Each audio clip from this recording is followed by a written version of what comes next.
まだある。あるあるある、全然ある。ある。まだある。もうない。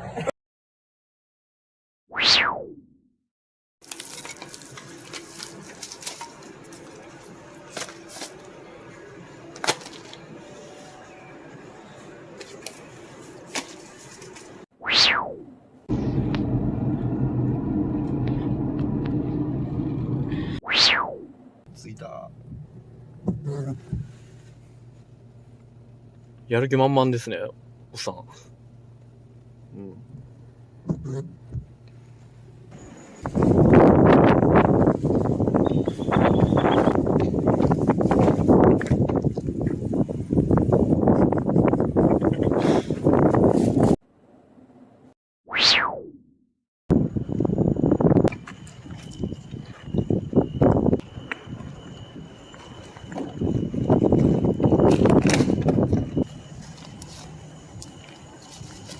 お、着きましたね。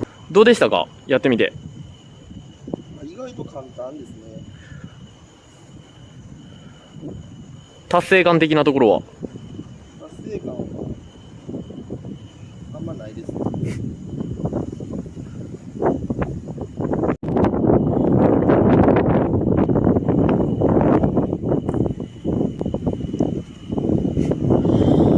消えた。